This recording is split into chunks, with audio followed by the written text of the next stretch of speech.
자, 오늘 성경 공부 주제는요, 역시 계속 이어서 육신 대 영, 이것을 계속 공부하고 있습니다. 그리고 오늘이 이제 육신 대 영이라는 이제 그 주제로 공부하는 이제 마지막 시간이 됩니다. 그래서 이 부분을 오늘 잘 공부를 하시면은 이제 전반적으로 이해가 확실히 되시고, 또 우리가 이제 주님 오실 때까지 어떻게 이 모든 것들이 진행될 것인지 이번 시간을 통해서도 확실히 그림이 그려질 수 있을 것입니다. 확실한 것 한 가지는요, 우리가 죽을 때까지 육신과 영의 대립은 끝이 나지 않는다는 것이죠. 엄밀히 말하면은 이제 두 가지입니다. 두 가지, 이제 구름 속으로 들어가든지 무덤 속으로 들어가든지, 둘 중에 하나가 될 때까지는 주님께서 오시는 것이 조금 지체된다면은 우리가 무덤 속에 들어가야 될 수도 있겠고, 그렇죠? 또 그 전에 오시면은 구름 속으로 들어갈 것인데, 그때까지는 이 대립은, 갈등은 계속 지속될 것입니다. 누가 그것을 좋아하겠습니까? 아무도 그런 거 원하지 않습니다. 어떻게 해서든 그냥 평안하기를 바라는 것이지, 대립과 갈등, 싸우는 거 누가 좋아하겠습니까? 하지만 우리가 구원받은 이후에는요, 우리는 주님 오실 때까지 싸우도록 부르심을 받았다는 것을 아셔야 되고요. 그러니까 아주 평화롭고 여성적인 그리스도인보다는요, 남성적이고, 우리 자매들도 마찬가지입니다. 우리는 이제 그리스도의 군사들이기 때문에 군인 마인드를 지니고 살아야 된다는 것입니다. 그래서 누군가가 묻는다면 인생에서 가장 끔찍한 것이 무엇이냐? 그러면 서슴지 않고 말할 수 있어야 될지 모르겠습니다. 육신과 이 영의 대립이다. 이 대립이야말로 내 인생에서 지속되는 가장 끔찍한 것들 중에 하나다. 단정적으로 말할 수 있을 것입니다. 자, 오늘은 그래서 이제 육신과 영의 이 대립에 대해서 처음과 끝까지 한번 이제 교재를 훑어보셨죠? 처음과 끝까지를 다 보도록 하겠습니다. 자, 육신 대 영, 육신과 영의 대조와 대립입니다. 첫 번째로 우리 교재 보시면 나오죠? 하나님의 거룩한 영은 사람의 육신과 다투신다는 사실입니다. 자, 창세기 6장 한번 열어보시죠. 우리가 자주 읽었고 지나간 말씀이지만 사실 여기에 영과 육신의 대립이 성경에서 가장 먼저 제시되는 부분이라고 할 수 있습니다. 창세기 6장 3절. 그래서 하나님께서 이 육신과의 이 하나님의 거룩한 영이, 그렇죠? 하나님의 영이 육신과 대립하는 그 내용이 나와 있어요. 이에 주께서 말씀하시기를 나의 영이 사람과 더불어 항상 다투지는 아니하리니 그 또한 육체이기 때문이라. 그럼에도 그의 날들이 120년이 되리라 하셨느니라. 여기 보시면은 하나님의 영이 사람의 육체, 사람의 육신과 다툰다는 말씀이 나옵니다. 그렇죠? 이게 그냥 기록된 말씀이 아니라 이제 육신 대 영의 관점에서 봤을 때는 아주 의미심장한 말씀입니다. 그렇죠? 그래서 하나님의 거룩한 영은 이제 인간의 육신, 그러니까 인간의 본성을 참으시지 않는다는 말입니다. 그래서 하나님께서 어떤 일을 하셨습니까? 인간과 다투십니다. 다투셔도 바로잡히지 않아요. 그러니까 어떻게 하셨습니까? 이제 인간 본성과의 영이 갈등이 빚어진 것인데, 하나님께서 어떻게 하셨냐면은 노아의 홍수로 죄인들을 쓸어버리셨다는 것이죠. 이제 그런 것들을 그림으로 보여주는 부분입니다. 창세기 6장은. 그렇죠? 그래서 하나님께서는, 하나님의 거룩한 영은 성령님이잖아요. 그죠? 하나님의 거룩한 영은 인간의 본성과 다투시는 것이고, 또 그것을 그 때문에 노아의 홍수로 죄인들을 쓸어버리는 그 사건을 창세기 6장에 기록해 두셨다는 것입니다. 자, 에베소서, 신약으로 오겠습니다. 에베소서 4장 30절 가보십시오. 에베소서 4장 30절.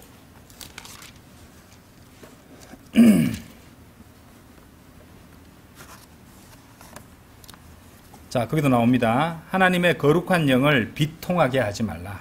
그분으로 말미암아 너희가 구속의 날까지 인장을 받았느니라. 이 구원받은 성도들에게 주시는 말씀이죠. 근데 우리 구원받은 그리스도인들이 하나님을 기쁘시게 해드려야 되는데, 하나님의 거룩한 영을 비통하게 해드릴 때가 얼마나 많은지요. 이런 것을 한번 생각해 보시란 말입니다. 그렇죠? 그래서 육신을 죽여야 되는 것이에요. 그렇죠? 예. 노아의 방주, 노아의 이제 이 대홍수가 따지고 보면은 이제 그것도 노아도 이 침례를 받았다고, 침례를 갖다 받았다고 성경에 설명하시잖아요. 이제 그렇게 연결이 다 되는 겁니다. 우리가 구원받았을 때 침례에 순종하는 이유는 우리 육신이 죽었음을 하나님께 이제 고백하고 간증하는, 또 주위 사람들에게도 보여주는 그런 대목이 된다는 것입니다. 자, 하나님의 거룩한 영을 비통하게 하지 말라고 말씀하시는 이유는요, 육신이 하나님의 거룩한 영을 비통하게 해드리고 그렇게 대립하기 때문입니다. 그래서 항상 그리스도인들에게 중요한 충고는요, 자신의 몸으로 행하는 것에 주의하라 이겁니다. 자신의 몸으로 행하는 모든 것들에 주의하라는 것이죠. 그래서 우리는 매일매일의 삶에서 우리 육신을 즐겁게 해주는 것들에 둘러싸여 있습니다. 남 주변에 한번 보십시오. 여러분이 즐겨 찾고 즐겨 하는 것들을 보시면은 여러분들의 영을 살찌게 하는 것보다는 육신을 즐겁게 해주는 것들이 주변에 많이 있습니다. 그렇죠? 여러 가지 기술들이라든지 전자기기들, 디바이스들, 음란한 이미지, 수많은 영상들, 그리고 음악들, 예, 이런 것들이 결국에는 우리 육신을 즐겁게 해주고, 그죠? 또 육신이 원하는 것을 계속해서 공급해주기 위한 그런 것들이 된다는 것이죠. 그런데 이것은 참으로 심각한 현실이 아닐 수 없습니다. 그리고 하나님께서는 그것을 견딜 수 없어 하세요. 비통하게 생각하신다는 것이죠. 하나님의 거룩한 영은 그런 것들을 견디실 수 없습니다. 그래서 우리는 아무렇지 않게 이 세상을 살아간다는 거죠. 우리 그리스도인으로서 살아갈 때 뭐 그 정도는 할 수도 있지, 뭐 아무렇지 않게 살아갑니다. 그런데 우리 안에 계신 하나님의 거룩한 영은 어떻게 받아들이실까? 이런 것들을 생각하지 않는다는 것이죠. 그래서 이제 우리 그리스도인이 이제 항상 행실을 경건하게 하려고 애를 쓰고, 복장도 우리는 신경을 씁니다. 복장을. 그죠? 예. 복장을 갖다가 우리 경비 올 때도 왜 내 넥타이를 메고 이제 양복을 입고 정장을 하는 것입니까? 다 이유가 있는 것입니다. 하나님 앞에, 그리고 성도들에게 좋은 간증을, 하나님에 대한, 하나님의 말씀에 대한 나의 마음가짐을 그것을 통해서도 보여드리고 싶어 하는 것이죠. 그렇죠? 그래서 하나님께 그런 부분들을 이제 우리가 여러 가지 간증으로도 잘 나타내고 있어야 된다는 것이죠. 자, 그래서 우리가 그렇게 죄악을 멀리하고 복장도 신경 쓰고 행실을 갖다가 조심하고 그렇게 하는 이유는 바로 하나님의 영께서 우리 인간의 본성에 속하는 것을 견디기 힘들어하시고 싫어하신다는 것입니다. 그렇기 때문에 우리가 그렇게 해야 되고, 이런 그런 부분과 하나님의 거룩한 영은 다투시게 되는 것이고, 하나님께서는 결국 그런 것들을 노아의 홍수 때처럼 다 죽이실 것이다. 예, 그렇죠? 예, 그런 것을 우리가 생각을 해야 된다는 것이죠. 그래서 우리는 우리의 몸을 정말로 잘 관리하고 돌봐야 됩니다. 예, 몸에 좋은 거 못 먹고 그렇게 하는 거는 관리 잘 하잖아요. 그죠? 근데 우리 몸으로 하는 이 행실들에 대해서 철저하게 관리를 해야 됩니다. 그렇죠? 고린도전서, 우리 잘 아는 말씀 갈게요. 고린도전서 3장 16절 한번 보십시오. 고린도전서 3장 16절. 너희가 하나님의 성전인 것과 하나님의 영께서 너희 안에 거하시는 것을 너희가 모르느냐? 무서운 말씀이죠. 그죠? 하나님, 여러분이 보는 것, 여러분이 하는 것, 여러분 안에 있는 하나님의 영께서 다 보고 계십니다. 그렇죠? 그거 한번 생각해 보세요. 예. 그렇죠? 비슷한 이유가 될 수 있을까 뭐 생각 들지만요. 어릴 때 우리 애들을 갖다가 할 때 이 아기띠 같은 거 하잖아요. 그죠? 아기띠를 갖다 이렇게 해서 애가 캥거루처럼 여기 있잖아요. 그죠? 이 상태에서 아빠가 아무 생각 없이 자신이 평소에 보던 그런 폭력물이나 음란물을 갖다 스마트폰으로 받아치십니다. 얘도 보고 있잖아요. 자, 그런 것들은 조심할 거 아닙니까? 그렇죠? 예, 같은 비유는 아니지만은 하나님께서도 우리 안에 계시면서 그 모든 것들을 경험하신다고 생각해 보십시오. 얼마나 비통해 하시겠습니까? 우리가 바르게 살아야 될 이유가 거기 있다는 것이죠. 자, 그래서 고린도전서 3장 16절에 대한 정확한 그림이 바로 아까 보셨던 창세기 6장 3절, 그리고 6장에 나오는 노아의 홍수라는 것처럼 아주 명백합니다. 예, 바로 이 노아의 홍수가 바로 그것에 대한 그 그림이 됩니다. 왜? 17절 보세요. 고린도전서 3장 17절. 자, 16절에서는 너희가 하나님의 성전이라고 그랬잖아요. 하나님의 영께서 너희 안에 거하시는 걸 너희가 모르느냐? 17절. 누구든지 하나님의 성전을 더럽힌다면 하나님께서 그를 멸하시리라. 이는 하나님의 성전은 거룩하고 너희는 그 성전이기 때문이라. 바로 노아의 홍수가 그 그림으로서 창세기에 주어져 있는 겁니다. 그래서 하나님의 영이 이제 육체인 인간과 다투시다가 결국에는 그 죄악으로 인해서 하나님께서 어떻게 하셨어요? 세상을 이제 물로 심판하셨잖아요. 그죠? 죽이시는 것과 17절에 멸하시리라. 이 말씀을 그대로 보여주는 그림이 된다는 것입니다. 그렇게 두 가지를 연결시켜 주셔도 무방합니다. 예, 거기에 영적인 교훈이 담겨 있다는 것이죠. 죄는 항상 여러분들을 속이면서 이렇게 말할 겁니다. 이것이 그렇게 나쁜 건 아니잖아. 에이, 한 번 정도인데 어때? 왜 이렇게 율법주의자처럼 굴어? 왜 이렇게 까다로워? 좀 대범하게 굴어봐. 그럴 겁니다. 그렇죠? 아니요, 이거는 심각한 문제입니다. 우리 그리스도인들은요, 그것이 엄청나게 심각한 문제라는 것을 알아야 돼요. 자, 보지 말아야 될 것을 봐야지, 보지 말아야 되고, 그죠? 하지 말아야 될 것을 하지 말아야 되는데, 보지 말아야 될 것을 보고, 하지 말아야 될 것을 한다면, 그리고 악한 죄를 행하고, 하나님의 거룩한 영을 비통하게 한다. 그럼 어떻게 됩니까? 어떻게 되는 거예요? 지금 17절, 고린도전서 3장 17절 말씀 뭐라고 말씀하십니까? 하나님께서 그를 멸하시리라. 죽이신다는 말입니다. 죽는단 말이에요. 죽는단 말. 죄에게 속지 마십시오. 자신을 속이지 마십시오. 여러분 저를 한번 따라해 보세요. 죄의 대가는 사망이다. 자, 3번 하겠습니다. 죄의 대가는 사망이다. 어린이들도 다 하세요. 학생들도 다 하세요. 죄의 대가는 사망이다. 예. 항상 이런 생각하세요. 그럼 누가 와서 말할 겁니다. 정신건강에 좋지 않아요. 아니요. 우리는 이런 합당하고 선한 강박증을 갖고 살아야 돼요. 예, 바이블 빌리버는 이런 강박증 갖고 살아야 돼요. 죄의 대가는 사망이다. 그렇죠? 마음대로 비난하라고요. 비난해도 어쩔 수 없습니다. 예, 죄의 대가는 사망이라고 항상 생각하고 살아야 된다는 것이죠. 그래서 이제 제가 간절히 바라는 것은 우리 교회 성도님들, 바이블 빌리버들이 항상 그런 선한 강박증을 갖고 죄를 가지고 도박하지 않고 사는 것이에요. 예, 죄를 가지고 도박하면 안 됩니다. 죄를 갖고 노는 것은 그럼 뭘 갖고 노는 겁니까? 죽음을 갖고 노는 거예요. 한번 생각해 보세요. 죄를 갖고 노는 것은 뭘 갖고 노는 것이다? 죽음을 갖고 노는 것이라니까요. 예, 그것을 생각하셔야 된다는 것입니다. 그래서 하나님의 거룩한 영은 사람의 육신과 다투신다는 사실, 그것이 첫 번째 교훈이었습니다. 자, 두 번째는요, 육신은 죽음을 가져오고, 육신은 의대이죠. 육신은 죽음을 가져오고 성령은 생명을 가져온다는 것입니다. 자, 갈라디아서 5장 17절 한번 열어보겠습니다. 갈라디아서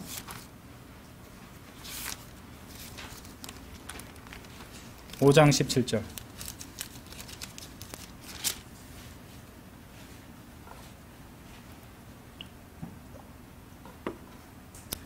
이는 육신이 성령을 대적하여 정욕을 품으며 성령은 육신을 대적하기 때문이라. 그런즉 이들이 서로 반대하여 너희로 하여금 너희가 하려는 것들을 행할 수 없게 하느니라.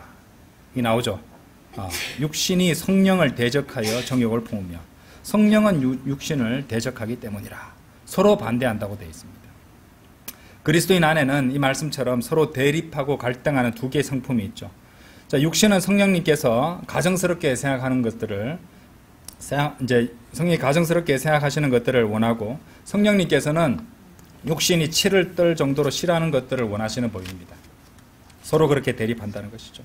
그래서 우리 마음속은 언제나 이렇게 치열한 전쟁이 벌어지고 있는 그런 전쟁터다, 전선이다 이렇게 생각할 수 있습니다. 성경 기록은 거기 우리 17절 보셨잖아요. 갈라디아서 5장 16절 보십시오. 16절에 보시면은 무슨 말씀을 하셨냐면은 자, 그런즉 내가 이것을 말하노니 성령 안에서 살아가라. 그리하면 너희가 육신의 정욕을 이루지 아니하리라. 고 말씀하시고 또 17절 다음에 18절을 보시면은 그러나 만일 너희가 성령의 인도하심을 받는다면 너희는 율법 아래에 있는 것이 아니니라고 말씀하십니다. 자, 이와 연관해서 로마서 8장도 한번 가볼게요. 로마서 8장 13절 한번 보십시오. 로마서 8장 13절. 이는 만일 너희가 육신을 따라 산다면 너희는 죽을 것이기 때문이라. 그러나 만일 너희가 성령을 통하여 몸의 행실들을 죽이면 너희는 살리라. 육신을 따라 산다면 너희는 죽을 것이기 때문이라. 그러나 만일 너희가 성령을 통하여 몸의 행실들을 죽이면 너희는 살리라. 자, 성령님을 따라 사는 것이 아주 중요합니다. 그처럼. 그래서 우리는 우리 자신들과 우리의 삶에 우리가 생명의 새로운 가운데 이제 행하라고 했잖아요. 그죠? 생명이 넘치게 됩니다. 그러니까 우리 그리스도인의 삶에 있어서 생명이 넘치게 하려면 어떻게 되냐면 영적인 것들을 지속적으로 추구해야 돼요. 육신적인 것이 아니라 영적인 것들을 추구해야 된다는 것입니다. 세상적인 것들로 이제 우리의 눈과 귀를 갖다 계속 채워서는 안 되고 영적인 것들을 지속적으로 우리는 찾아다니고 공부를 해야 된다는 것이죠. 예. 소돔을 향해서 장막을 쳤던 롯을 기억하시죠? 예. 이제 소돔을 보면서 늘 그것을 바라는 것이고 그것에 대해서 매력을 느끼게 되시고 계속 바라보다가 거기가 살게 되었잖아요. 그러니까 따지고 보면 롯은 그것을 보면서 죽음과 파멸을 바라보고 있었고 그것을 오히려 좋아하게 되었다는 것이죠. 그래서 세상적인 것들을 계속 바라본다는 것은 결국 죽음을 좋아한다는 거예요. 죽음을 좋아하는 자들이 되는 것입니다. 그리스도인이 그렇게 되어서는 결코 안 될 것입니다.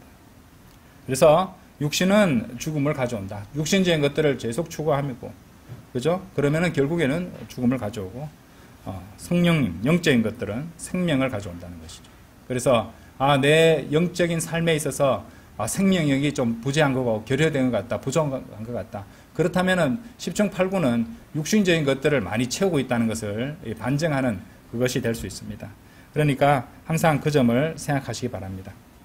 자, 세 번째로, 육신이 융성할수록 영은 악의 상태에서 벗어날 수가 없습니다. 고린도전서 3장 다시 가보시죠. 고린도전서 3장. 고린도전서 3장 1절입니다. 그런즉 형제들아 나는 너희에게 영적인 자들에게 하듯이 말할 수 없었고 오직 육신적인 자들에게 곧 그리스도 안에 있는 악이들에게 하듯이만 말할 수 있었노라. 자, 이게 원리가 어떤 거냐면요. 육신이 융성하고 자라고 성장할수록 영은 성장이 더뎌지고 멈추게 되어 있습니다. 그래서 성경에서 그 구원받은 성도로서 그러한 영적으로 이렇게 피폐해지고 타락하는 사람을 육신적인 사람이라고 한다 그랬죠. 그죠? 본성적인 사람은 이전에 우리가 보던 성경에서는 자연인하고 했던 구원받지 않은 사람을 말하는 것이고 육신적인 사람이라는 것은 말 그대로 구원받았지만은 육신적으로 더 이렇게 이제 집중하게 되어서 오히려 그 사람의 영적 생명이 약화되고 성장이 더뎌지고 멈춰버린 그런 상태라고 말할 수 있습니다. 그래서 그리스도 안에 있는 악이들이라고 생각하시면 되는 거죠. 악이들은 생각이 짧고 자기밖에 모릅니다. 그러니까 이런 이유가 그렇게 있다는 것이죠. 그래서 육신이 융성할수록 융성하게 되면은 그 육신적으로 공급되는 것들을 줄이고, 그렇죠? 영적인 것들을 지속적으로 또 관심을 두고 공급해야 된다는 것이죠. 아까도 이제 영적인 것들의 성령님은 생명을 가져오니까 계속해서 우리가 영적인 것들을 추구해야 된다고 말씀드렸죠. 같이 설명하려고 아까 자세히 설명 안 했던 겁니다. 영적인 것들에 우리가 더 많은 관심을 두고 열망해야 되는데 뭐니 해도 영적인 것들이 무엇입니까? 고린도전서 2장 보세요. 2장에 나옵니다. 지금 3장 펼쳐놓으셨죠. 2장 13절 보세요. 고린도전서 2장 13절 한번 보세요. 뭐라고 나옵니까? 또한 우리가 그것들을 말하되 사람의 지혜가 가르치는 말들로 하지 아니하고 오직 성령님께서 가르치시는 말씀들로 하나니 뭐라고요? 영적인 것들을 영적인 것들로 비교하느니라. 우리가 이제 성경 기록을 성경 기록으로 비교하기 우리 공부해도 했었습니다. 그렇죠? 이제 영적인 것들은 바로 성경 기록을 말하는 겁니다. 성경 기록. 하나님의 말씀들. 그렇죠? 그래서 우리가 하나님의 말씀들로 우리는 거기에 그 관심을 두고 우리 마음판에 새기고 계속 묵상하고 그 말씀에 의해서 인도받는 삶을 살도록 해야지. 이 세상 사람들 한번 보세요. 세상 사람들은 오로지 육신밖에 신경 안 씁니다. 너무도 완전 100% 육신적입니다. 오로지 육신을 위해서만 살아가는 사람들. 그렇죠? 육신적 쾌락, 육신적 즐거움, 육신적 안락함 이런 것들만 위해서 살아가는 것이에요. 그렇죠? 예. 근데 그 사람들은 아예 영적인 생명이 없으니까, 영이 죽어 있는 상태니까 전혀 모릅니다. 예. 그러니까 내면이 공허한 거예요. 공허하니까 뭐 육신적인 것을 계속 채워서 그것을 만족감을 느끼고 싶어 하는데 안 채워지죠. 예. 성령님만이 채워줄 수 있는 공간이 비어 있는 사람들이기 때문에 그래서 결코 채워지지 않는다는 것입니다. 그렇죠? 그래서 이런 점들을 우리가 생각하셔야 되는 겁니다. 그래서 영적인 것들은 바로 하나님의 말씀, 성경 기록들이라고 말씀드렸죠. 이런 것들로 우리가 영적으로 성장할 수 있다. 자, 그것을 증명하는 말씀이 또 있습니다. 베드로전서 2장 한번 가보세요. 자, 베드로전서 2장.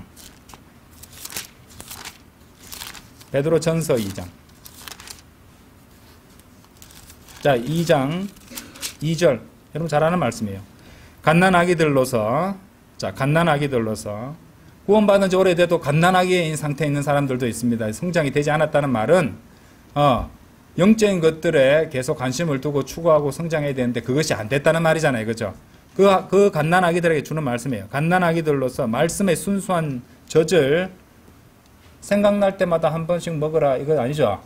예, 열망하라고 그랬습니다. 열망하라. 그렇죠? 열망하라.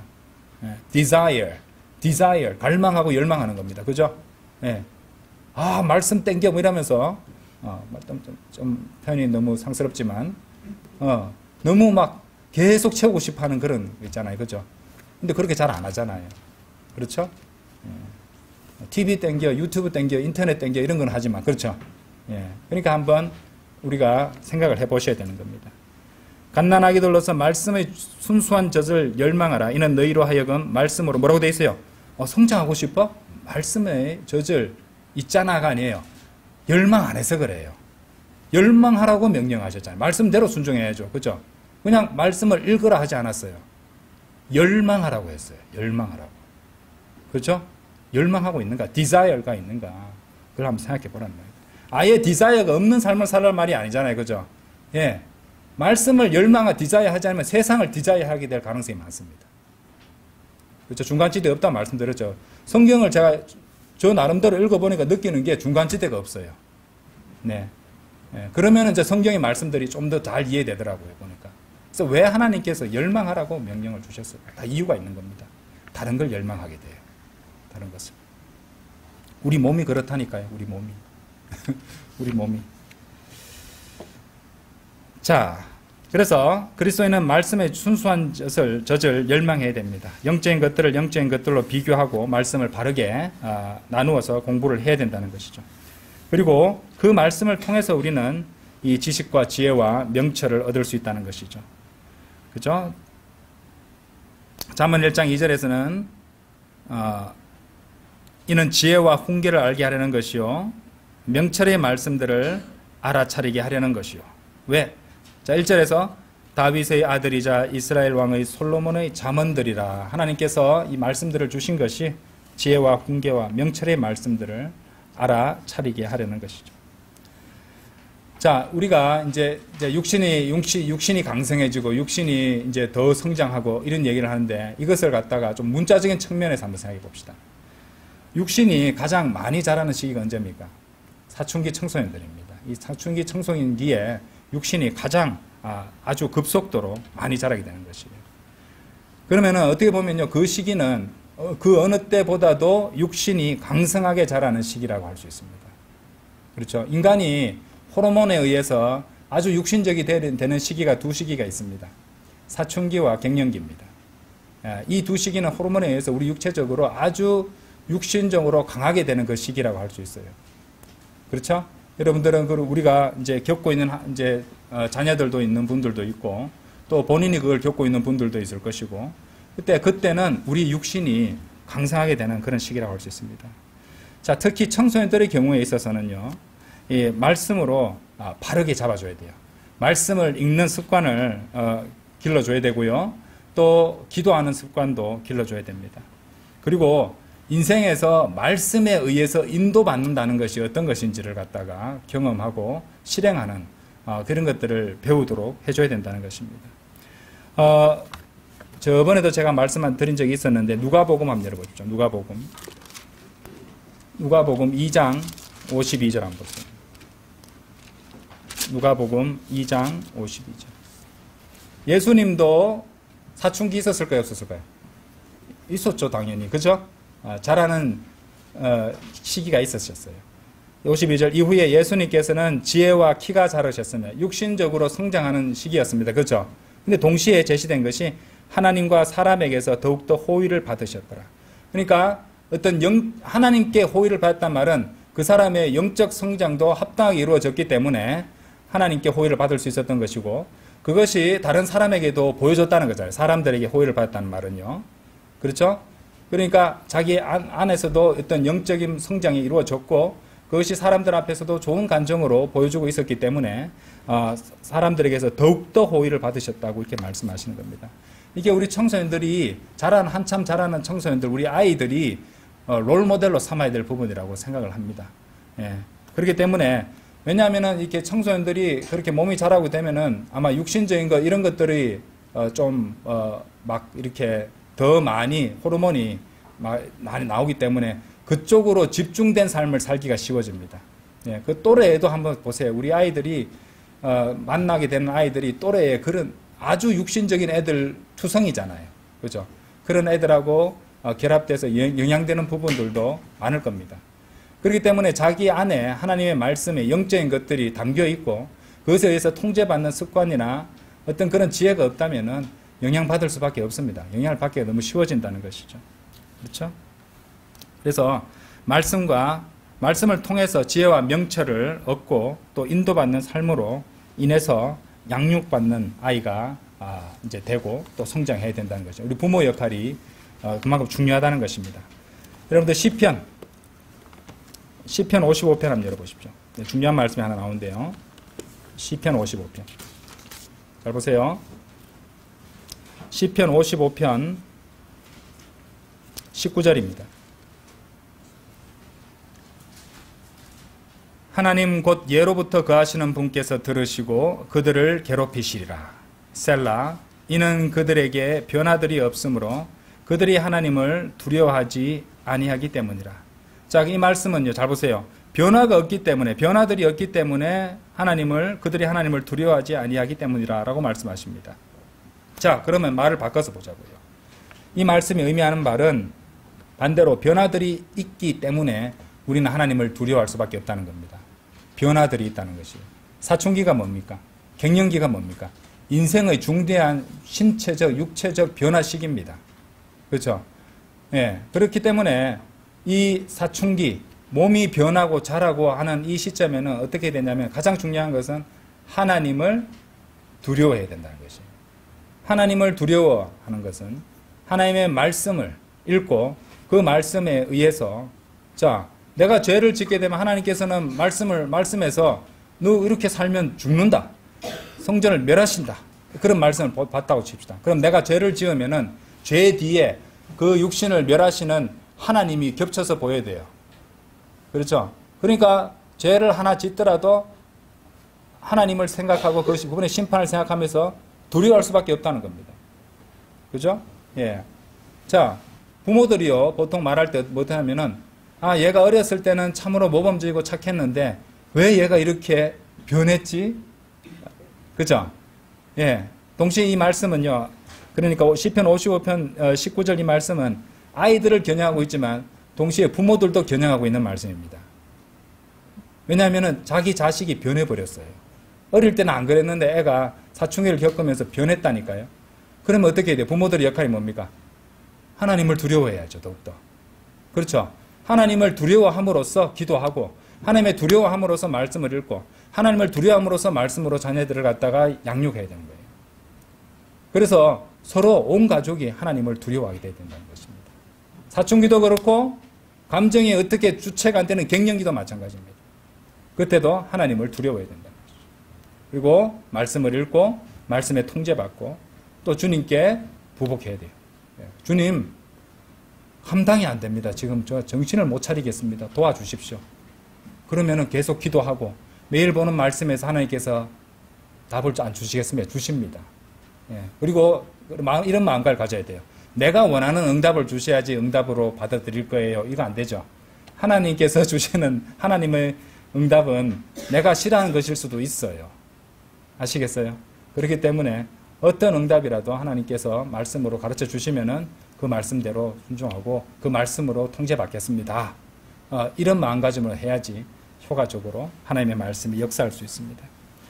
자, 그래서 이 사춘기 때 아이들과 싸우는 것, 우리 아까도 그런 얘기들 했었지만은, 각 집에서 참, 이 청소년 양육하는 집에서는 고성이 떠나지 않습니다. 그렇죠. 예, 연애 시절에 아주 소녀 같은 목소리로 말하던 자매가, 남자 같은 목소리에서 나오기도 합니다. 그렇죠. 예, 모두 다 그렇더라고요. 그렇죠. 이렇게 소녀와 같은 그런 예쁜 목소리였는데, 무슨 굵직한 남자 목소리가 나와서 야단을 치고 있는, 어쩔 그럴 수밖에 없어요. 너무 답답하니까요. 그렇죠. 예, 그런 일이 있는데, 우리는 하나님의 말씀에 따라서 양육하면서, 이제, 나누고 보면은 이 육신과 영의 싸움이 밖으로 드러나 있는 것이라고 볼 수 있어요. 그렇게 우리가 싸우는 거잖아요. 그렇죠? 예.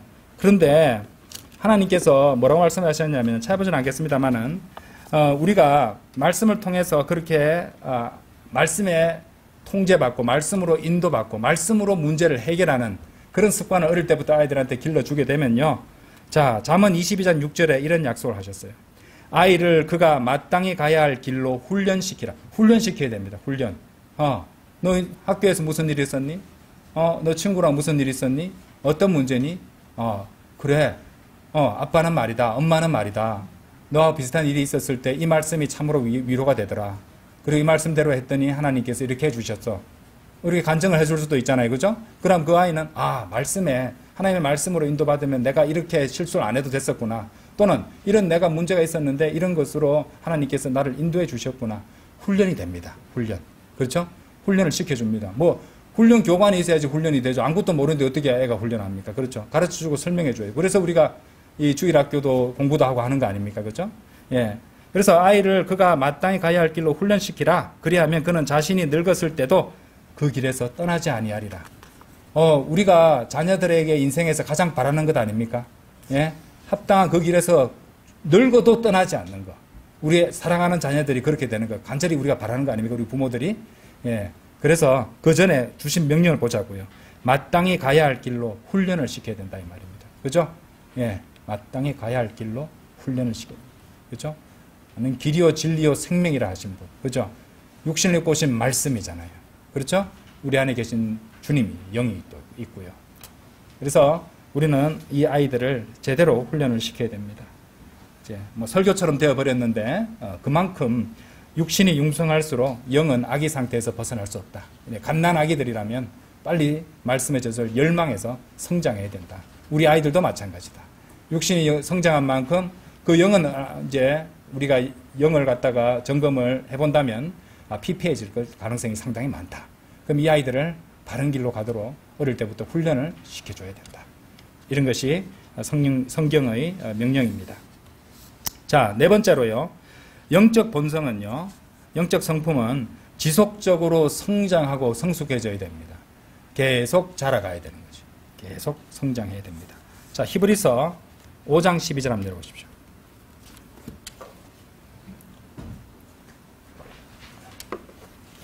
히브리서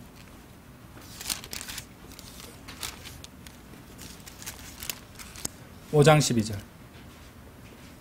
이는 시간상 너희가 마땅히 선생들이 되어야 할 때인데 하나님의 신탁의 말씀들의 기본 원칙들을 누군가 너희에게 다시 가르칠 필요가 있기 때문이라. 그런즉 너희는 젖을 필요로 하는 자들같이 되었으며 단단한 음식을 필요로 하는 자들같이 되지는 아니하였느니라. 그렇죠? 예. 그러니까 이 마땅히 성숙해져야 되는데 그렇지 못한 상태를 말하고 있다는 것입니다. 14절 보세요. 그러나 단단한 음식은 장성한 나이에 이른 자들에게 속해 있나니 곧 그들은 말씀을 사용함으로써 자신들의 감각들이 단련되도록 하여 선악을 둘 다 분별하는 자들이라. 예. 근데 말씀을 사용할 때는 바르게 나누어서 사용해야 되죠. 그죠? 잘못 나누면은 손에 날카로운 칼을, 그죠? 양날 검에 자신이 찌르고 맙니다. 찔리고 베이고. 그렇죠? 예. 그래서 우리 성경을 공부해야 된다는 것이죠. 성경 기록은요, 이처럼 여러분이 여러분의 영이 장성한 나이에 이른 자들로 성장할 필요가 있다고 말씀하고 계세요. 이게 이제 우리가 도달해야 되는 목표 지점입니다. 그렇죠? 장성한 나이에 이른 자들로 성장할 필요가 있다. 그래서 지금 이제 받은 지 얼마 안 된 분들은 아직 영적 상태가 본성이 아주 작고 어리다고 해도 계속해서 말씀과 기도로 지속적으로 성장해야 됩니다. 우리가 말씀과 기도 하지만 정말로 그게 중요하기 때문에 늘 그 말씀을 드리는 것입니다. 왜냐하면 누구에게 속해 있고 누구에게 통제받느냐를 보여주는 부분입니다. 말씀을 안 읽고 기도 안 한다는 말은 내가 내 알아서 한다는 말입니다. 안 그래요? 왜 주님께 자주 꿇는 무릎으로 기도드리고 왜 틈날 때마다 하나님의 말씀을 펼쳐서 보려고 하는 겁니까? 내가 나의 주님께 속해 있고 주님의 인도를 받아야 되니까 그래 되는 거잖아요. 그죠? 예. 그런 부분들이 굉장히 중요한 부분입니다. 그래서 영적 본성은요, 그런 과정을 통해서 띄엄띄엄 자라는 것이 아닙니다. 계속 지속적으로 성장해야 되는 것이죠. 그리고 그런 영적 성장이 이루어지지 않으면 동시에 어떤 일이 이루어지고 있다? 예? 타락이 일어나고 있다는 것을 아셔야 된다는 것이죠. 그렇죠? 자, 5번째로는요. 육신으로 짓는 죄가 그 사람의 영을 더럽게 부패시킬 수 있다는 말입니다. 성령님을 부패시킬 수는 없습니다. 그 사람의 영을, 그렇죠? 부패시킬 수 있다는 거죠. 고린도 후서 7장 1절 한번 보세요. 성경 구절이 있습니다. 고린도 후서 7장 1절.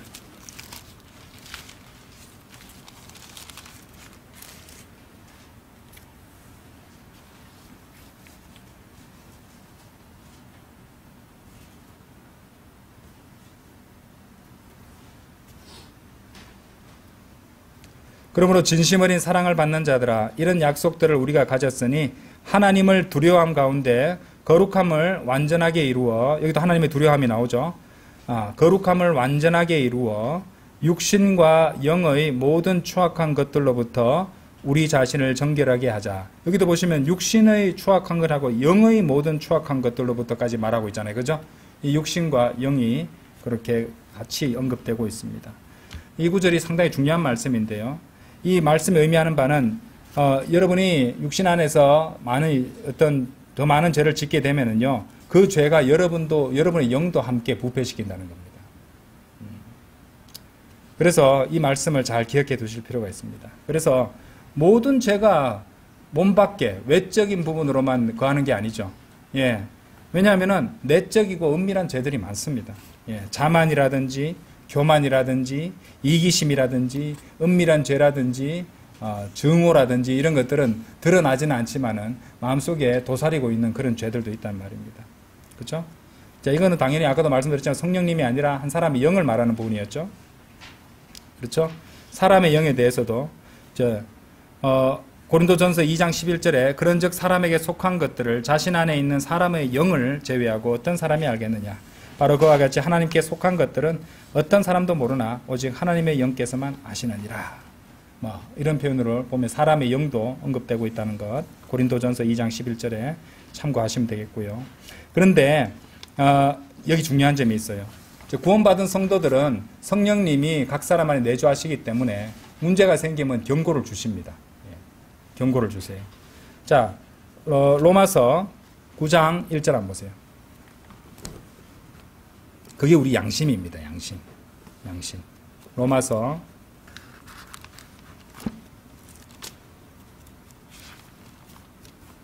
9장 1절.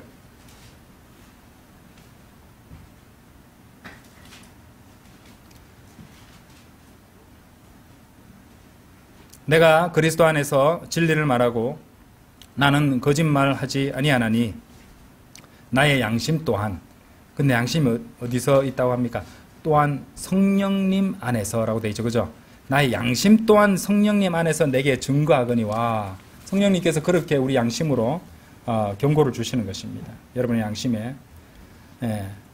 자, 히브리서 9장 14절도 한번 보세요. 히브리서 9장 14절. 히브리서 9장 14절.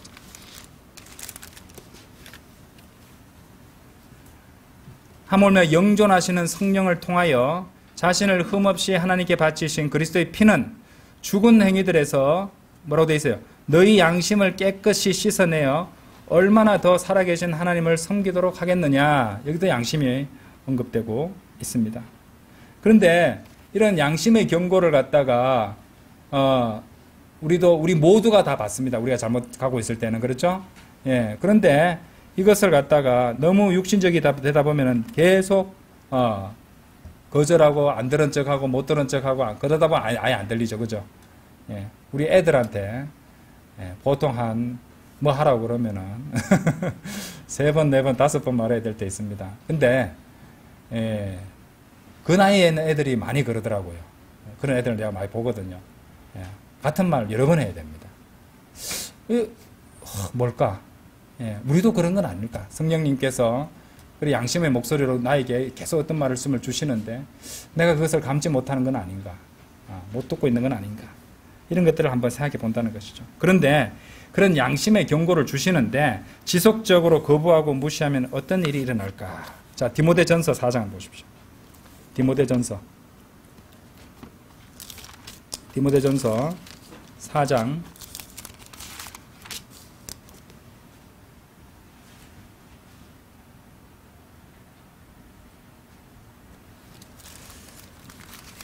1절 2절요. 이제 성령께서 명확하게 전하시나니 마지막에 가까운 시대들에 어떤 이들이 믿음으로부터 떠나 미혹하는 영들과 마귀들의 교리들에 관심을 두리라는 것이라.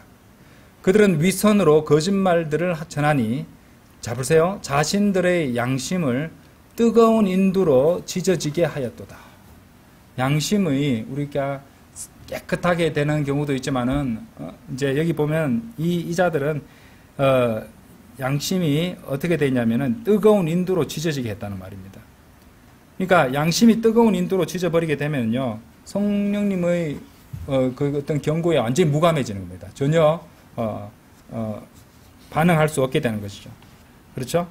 예. 그러니까 그렇게 되면은 중간지대 없다 그랬죠. 성령님의 경고에 귀를 기울이지 않으면 어떻게 된다? 악령들의 권면에 귀를 기울이게 됩니다. 아시겠어요? 그러니까 악령들의 여러 가지 인도와 권면과 영향을 받지 않으려면은 성령님에 의해서 인도받고 영향받고 계속 그렇게 살아가야 되는 겁니다. 아시겠어요? 이게 정말로 무서운 원리입니다. 예. 그렇게 되면 악령들의 귀를 내주기 시작하면요 어떻게 되냐면요 결국에는 그 육신이 사탄에게 내어준 바가 되는 것이고 사탄에게 사로잡히게 된다는 것입니다. 왜냐? 악령의 말에 귀를 기울였으니까 악령에게 굴복한 것이 되어버리잖아요. 그렇죠? 예. 이런 것들을 세상 사람들 말해주면 이해하겠습니까? 예. 그렇죠? 이런 것들을 너무도 영적인 문제고 심한 것이라서 코웃음 칠 것입니다. 하지만 이것은 실제로 있는 일입니다. 그래서 고린도전서 5장 5절에서는 직접 보도록 하죠. 고린도전서 5장 5절.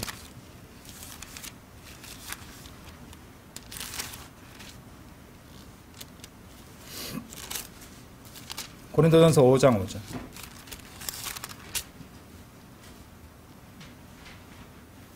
육신과 영의 대립을 처음부터 끝까지 다 본다고 그랬죠. 다 이제 뭐 속속들이 못 보지만 전반적으로 다 훑고 갈 겁니다. 5장 5절. 그러한 일을 육신의 멸망을 위해 사탄에게 넘겨주는 것은 그 영이 주 예수의 날에 구원받게 하려 합니다. 성령님의 경고와 권면에 계속 거부하고 못 들은 척하고 무시하면은 그 양심이 인두로 찢은 것처럼 돼버리고 나중에 그렇게 되면은 악령의 말에 그죠? 악한 영의 말에 또 마귀가 인도하는 대로 그렇게 계속 따라가다가 거기에 굴복해버리고 결국에는 어떻게 된다고요? 5가 죽음을 상징하잖아요. 5장 5절이네요. 그렇죠? 예. 그 육신의 멸망을 위해 사탄에게 넘겨주는 겁니다. 물론 그 사람의 구원은 뭐 취소되거나 그러지는 않겠지만 육신이 죽을 수 있다는 겁니다.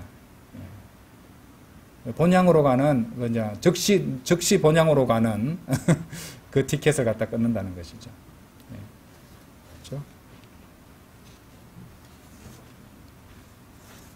그러니까 살려놔 봐야 까먹기만 까먹고 문제만 일으키니 그냥 그것이 하나님 자비입니다. 따지고 보면 은혜예요. 그죠? 하나님의 은혜입니다. 곧바로 죽이시는 겁니다. 옛날에 제가 어떤 제자한테 복음을 전한 적이 있었는데 그 제자가 약간 정신적으로 조금 힘든 그런 상태에 있었어요. 굉장히 가시도 많은 제자인데 뭐 교회도 옛날에 다녔다고 말했던 적이 있는 학생이라서 얘기를 시작했던 것인데 이제 그런 얘기를 하니까 그러면은 당장 자살해서 죽고 바로 하늘나라 가면은 이 더러운 세상 안 살아도 되고 얼마나 좋아요. 왜 선생님 당장 안 죽으세요? 이러더라고요. 왜 그렇겠습니까? 왜 하나님께서 우리가 이 새로운 창조물로서 주님께서 원하시는 삶을 살아가야 되는 거죠. 그래서 주님께서 오실 때까지 진리를 선하고 주님의 일을 하고 또 주님께서 제 인생에 가지고 있는 그 주님의 뜻대로 하는 것이지 이 세상에 살기 힘드니까 내 뜻대로 그냥 당장 목숨 걸고 본향으로 가는 게 그건 하나님의 뜻이 아니잖아요. 하나님의 뜻대로 사는 것이지. 그렇게 생각을 하는 사람도 있었단 말입니다. 어쨌든 그건 옆으로 좀 새버렸는데, 자, 그렇게 돼서는 안 되겠죠. 그렇죠? 그렇게 돼서는 안 됩니다. 자, 그럼 어떻게 해야 됩니까? 풀려날 수 있습니다. 디모데후서 그리스도인도 마귀의 점이 될 수 있고요. 그 앞서서 그리스도인은 마귀에게 얼마든지 속을 수 있습니다. 알겠어요? 마귀에게 얼마든지 속을 수 있습니다. 우리도 이런 경험 많이 해보셨을 것이에요. 저도 있습니다. 많이 속습니다. 자꾸 속다 보면은 점유되기도 합니다. 그래서 디모데후서 2장 26절에 보시면은 이런 말씀도 나와요. 마귀에 의하여 마귀의 뜻대로 포로 잡힌 자들이 마귀의 올무로부터 자신들을 회복하게 하려 함이라. 마귀의 뜻대로 포로 잡힌 자들이 있다는 것이죠. 그리고 회복될 수도 있다는 것입니다. 자, 6번째, 성경 기록은 우리가 지속적으로 마귀에게 저항해야 한다고 말씀하십니다. 지속적으로 마귀에게 저항해야 된다고 말씀하십니다. 그런데 여러분들, 중요한 게 하나 있어요. 많은 그리스도인들이 마귀를 생각 안 합니다. 생각 안 해요. 마귀의 존재가 있고 마귀가 끊임없이 우리를 공격하고 방해하고 유혹하고 있다. 모든 것들을 마귀 탓으로 돌리는 것도 문제있지만 마귀를 아예 생각 안 하는 것도 문제입니다. 왜냐하면 성경은 분명 이런 명령들을 주시거든요. 에베소서 4장 27절 한번 보세요. 에베소서 4장 27절. 또한 마귀에게 틈을 주지도 말라. 그죠? 마귀를 언급하잖아요. 그죠? 틈도 주지 말라고 했어요. 틈을 주지도 말라. 그렇죠? 자, 야고보서 4장 7절.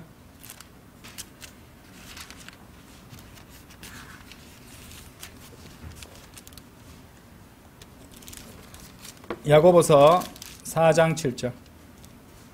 그러므로 하나님께 스스로 복종하라. 마귀에게 저항하라. 그리하면 그가 너희에게서 도망하리라.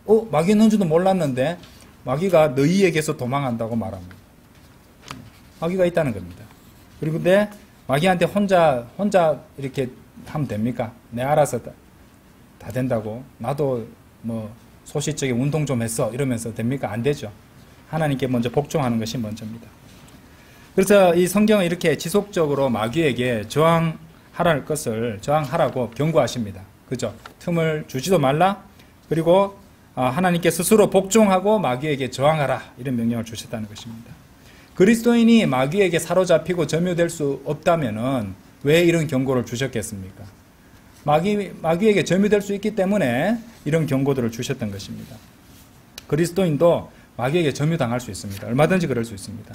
그 전에 많이 속는다 그랬죠? 마귀에게 많이 속습니다. 많이 속게 되고 그것이 계속 지속되면서 마귀에게 점유당하게 된다는 것이죠. 그래서 마귀가 여러분의 육신을 장악하지 못하도록 마귀에게 저항을 해야 됩니다. 그렇죠? 하나님께 스스로 복종하고 저항해야 됩니다. 앞에서 잠시 보셨던 그 갈라디아서 5장 한번 열어보십시오. 갈라디아서 5장.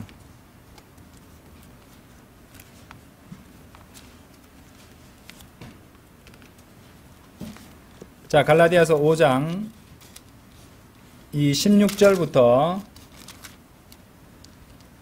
26절까지 이 끝까지는 지금 시간 관계상 제가 다 이제 읽기는 뭐 하지만요. 이 말씀이야말로 육신에 이 속하는 것들과 또 성령의 범주에 속하는 것들에 대한 것을 명시적으로 보여주는 아주 표준적인 말씀입니다.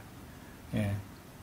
그래서 이 말씀을 잘 읽고 이렇게 비하식별도 잘하고 어느 것이 좋고 어느 것이 나쁜 것이고 어떤 것을 선택해야 되고 어떤 것을 경계해야 되는 것인지 이것을 지침을 삼아서 스스로 하나님께 복종하고 마귀에게 저항해야 된다는 것이죠. 그렇죠? 19절에 보시면은 이제 육신의 행위들이 명백하게 드러나니 이것들이라 곧 간음과 음행과 불결함과 음탕함과 우상숭배와 마술과 증오와 적대와 경쟁들과 경로와 분쟁과 폭동들과 이단들과 사기들과 살인들과 술취함과 유흥들과 그와 같은 것들이라. 분명히 나오죠, 그죠? 나는 간음 안 했어. 하나님보다 더 사랑한 게 있으면 간음한 겁니다. 그렇죠? 거기 우상숭배고요. 그러니까 영적인 측면으로 적용하면은 여러분들 생활에 걸리는 부분들이 많이 나올 거예요. 이런 것들을 점검하셔야 되는 겁니다. 그렇죠? 그 다음에 우리가 흔히 이제 범하는 것들도 있잖아요. 그렇죠? 어떤 화를 내는 거나 경노함이라든지, 그렇죠? 시기심이라든지, 그렇죠? 은밀한 시기심들. 이런 것들이 있다는 것이죠. 자, 22절 보세요. 그러나 성령의 열매는 사랑과 기쁨과 화평과 오래 참음과 온화함과 선함과 믿음과 온유와 절제라. 이와 같은 것들을 대적하는 법이 전혀 없느니라. 그런즉 어떻게 하라고요? 그리스도께 속한 자들은 그 육신과 함께 욕정들과 욕망들을 십자가에 못 박았느니라. 그렇죠? 십자가에 못 박았느니라. 자기 육신의 생명을 십자가에 못 박아서 죽은 것으로 간주한다는 겁니다. 그런 삶을 산다는 겁니다. 그렇죠? 이런 것들을 한번 우리가 생각해야 된다는 거죠. 우리가 성령 안에 살아있다면 또한 우리가 성령 안에서 살아가자. 자, 그렇다면 이 말이 무엇을 의미합니까? 성령 안에서 살아있으나 성령 안에서 살아가지 않는 사람들이 있다는 말이죠. 그죠? 살아있어도 산 게 아닌 것처럼 살아가는 사람. 그래서는 안 된다는 것이죠. 그렇죠? 그래서 이렇게 굉장히 귀한 말씀입니다. 이 말씀을 잘 읽어보시기 바랍니다. 7번째로 그리스도인은요, 육체 안에서는 떨어져 있어도 영 안에서는 함께 있다는 것입니다. 자, 골로새서 2장 5절 한번 보시죠. 골로새서 2장 5절. 골로새서 2장 5절. 조금 길어져서 죄송합니다. 이 시간에 다 맞춰야 되니까 그랬습니다. 골로새서 2장 5절. 이는 비록 내가 육체 안에서는 떨어져 있으나 그럼에도 영 안에서는 내가 너희와 함께 있어 너희의 질서와 그리스도에 대한 너희 믿음의 확고함을 즐거워하며 바라보고 있기 때문이라. 이렇게 말씀하십니다. 지금 우리가 성경 공부를 하고 있는 이 시간에도 다른 성도들은 세계 곳곳에 흩어져 있겠죠. 하지만 우리 모두는 영 안에서 함께 있다는 겁니다. 이 말씀. 왜냐하면 우리 모두는 한 영에 의해 함께, 한 영에 함께 참여했기 때문이죠. 그래서 에베소서 2장 5절 한번 보겠습니다. 이런 말씀이 나와요. 에베소서 2장 5절 6절에서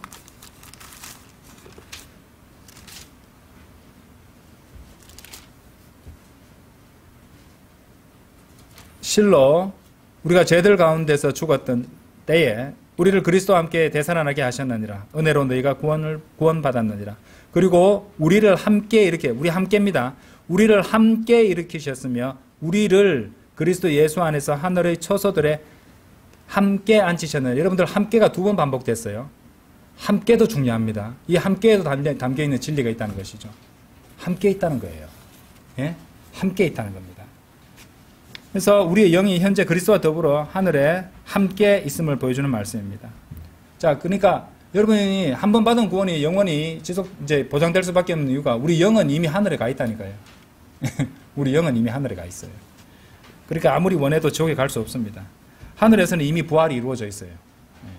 그렇죠? 그러니까 여러분의 영은 거기서 이미 기다리고 있다는 말입니다. 이제 몸이 부활하면 이제 따라가면 되는 거죠. 아니, 이제 오겠죠. 그렇죠? 예. 자, 찾아보진 않겠지만 고린도전서 12장 12절, 13절, 21절에서 22절, 25절에서 27절에서도 보듯이 성령님께서 우리를 그리스도의 몸 안으로 침례받게 하셨기 때문에 우리는 그리스도의 몸 안에서 하나가 되었다는 것을 또 알 수 있다는 거죠. 한 몸 안으로 우리가 침례를 받았기 때문에 한 몸이 되었다는 것입니다. 그래서 우리 이제 늘 그런 말 하잖아요. 한 몸 되잖아. 한 피 받아 한 몸 이룬 성도들이라고 하잖아요. 바로 그겁니다. 예, 그것을 말하는 것이에요. 그래서 몸으로는 떨어져 있어도 우리 영이 저 하늘에 있고 우리 모두가 한 영 안에서 하나가 되었다는 것을 우리는 알아야 된다는 것입니다. 자, 마지막 8번째, 이것은 이제 결론에 해당하는 부분입니다. 장차 언젠가 이 치열한 육신과 영의 대립과 전쟁이 끝이 나게 됩니다.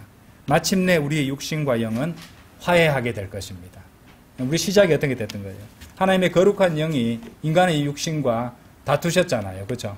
그런데 이제 마지막 결론은 어떻게 되냐면요. 육신과 영이 서로 화해하게 되는 그날이 온다는 것입니다. 그럼 그거 생각해 보셨습니까? 자, 누가복음 24장 한번 내려보십시오. 누가복음 24장.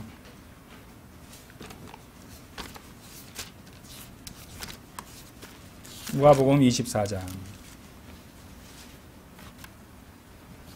39절입니다. 나의 두 손과 나의 두 발을 보라. 바로 나니라. 나를 손으로 만지고 살펴보라. 이는 영은 살과 뼈들을 지니고 있지 않지만 너희가 보는 바와 같이 나는 지니고 있기 때문이라. 여러분들, 이 몸이요, 장차 우리가 입게 될 몸입니다. 아시겠어요? 부활하신 주님과 같은 몸입니다. 그래서 주님께서 오시게 되면은 우리는 주님과 같은 몸을 입게 될 것인데, 그날에 우리의 육신과 영이 결합되고 영적 몸이 되면은 마침내 그제서야 갈등과 대립으로 일관되었던 우리 육신과 영은 그때서야 비로소 서로 화해하게 된다는 것입니다. 예. 그렇죠? 예. 고린도전서 15장 한번 내려오십시오. 고린도전서 15장. 고린도전서 15장. 44절.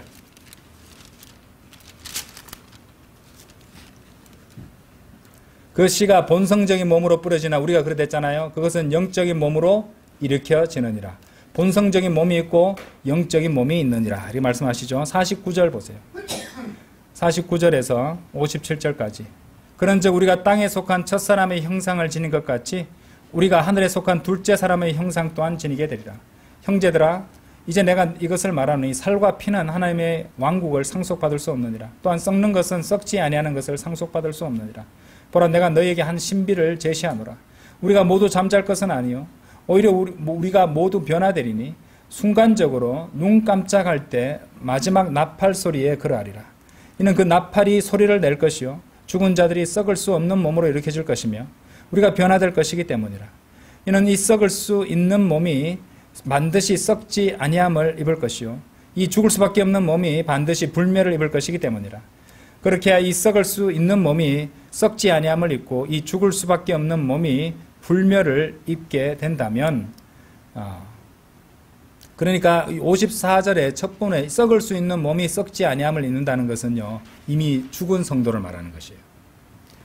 자, 이 죽을 수밖에 없는 몸이 불멸을 입게 된다면 우리가 이제 살아있는 성도들에 해당하는 말씀이죠. 그죠? 그때는 이와 같이 기록되어 말하기를 사망은 승리 속에 완전히 삼켜지리라 한 것이 실현되리라. 오 사망아, 너희 쏘는 침이 어디 있느냐? 오 음부야, 너희 승리가 어디 있느냐? 사망의 쏘는 침은 죄요, 죄의 힘은 율법이라.